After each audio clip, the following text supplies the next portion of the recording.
in relation to you know, the where you get the information from. Obviously, I look at the ASX platform every day. But the most interesting things I get, and I don't know why I'm on this, is that people email me things. I'm on hundreds of email lists, so I get sent all of these reports, and I have a look at them and think that's not announced, because I'm looking for announcements, and I know that's not announced. So by and large, a lot of these things have been actually emailed to me. So we have a surveillance team in Sydney, and the surveillance team in Sydney, they're tracking the share price movements. So, you know, as a general rule, share price moves, look for an explanation. There's hundreds of these alerts go off every day, and for the vast majority, they're explainable. The company's made an announcement. There are other ones which just aren't explainable. But there are forums which we then turn to, and you know, the people in the forums are far better than us at you know, filtering what's out there in the Twitter sphere, and you'll see that they post it, they repeat it.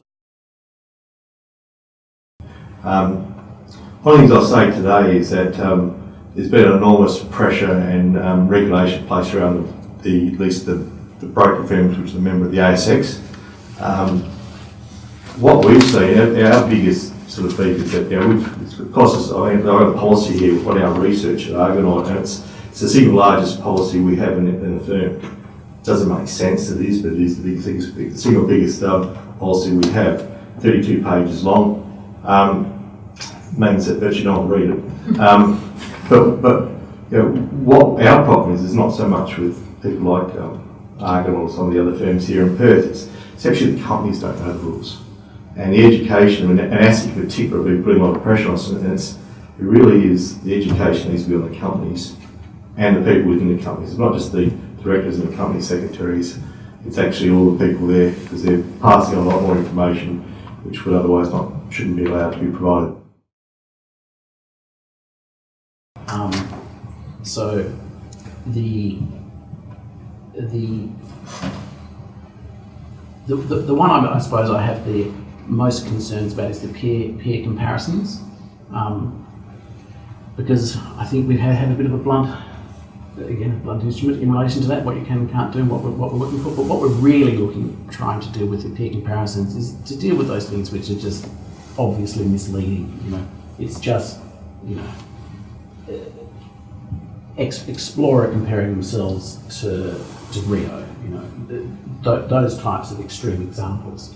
You know, Telco comparing itself to Telstra. You know, it's that, and I think you know, on revenue numbers, I mean, it's just not a proper comparison. Not all seen those ones, by the way, but that's the type of example where what we're trying to deal with.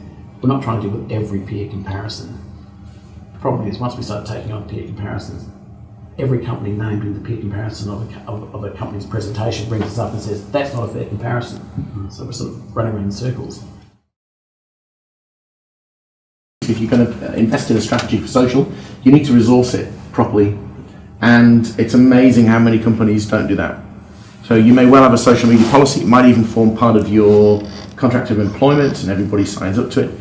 But ultimately, it is still the office intern or a junior member of staff, maybe the receptionist, who's given the job of actually posting, and that to me doesn't make any sense, because in actual fact, far more people will likely see your communications on a popular social media channel than you know, an email or an announcement on a different platform. So you wouldn't, if you were asked to do an interview with the ABC, you wouldn't put the receptionist up to do that interview, because it's too risky. You need people who understand the details of the company, what it stands for, you know what the key messages are.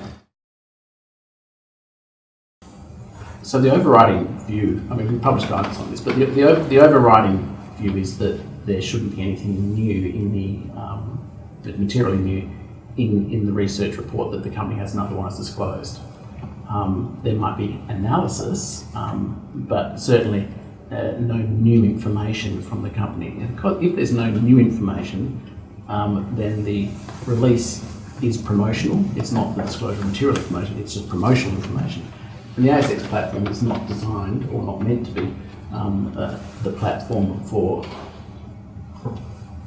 was going to say promotion. You know, the unnecessary promotion by companies of third-party reports. So what we've said is, you know, you can't release them on ASX. You can't do links to them on ASX. We used to have live links. You can't do that now either. You know, but by all means, you know, do what you want with it on your own platform. But that's the position we've ended up with.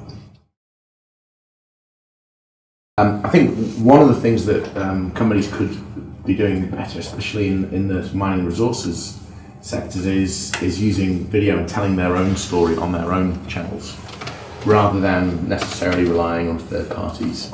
We may have large distribution networks and databases, and you know, we'll also happily take payment from you to promote your story on there. But there's no reason in this day and age, and you know, we used that term, the digital era, earlier on. There's no reason why individual companies can't be acting as publishers, building their own audiences through good content.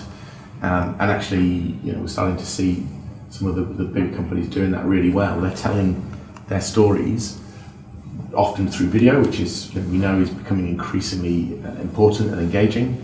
Something like 80% of all internet traffic will be video by 2020. So if you're not utilising that, you're going to struggle to cut through with your messaging, regardless of the platform you use. Print media, we have seen, what we saw for a while, the rise of, you know, the rise of commercials, you know, paid-for ads in the paper, and these ads were clearly written by people who weren't, heavily involved in the resource game, and certainly weren't aware of the tricks and traps of complying with the JORC code. So, Ben, you'll remember we had quite a number for week on week, having to pull up, you know, paid advertorials out of the back of the paper. You know, it took a while, and then they sort of, you know, realised that there was a whole reporting regime they needed to comply with. So it's not just social media.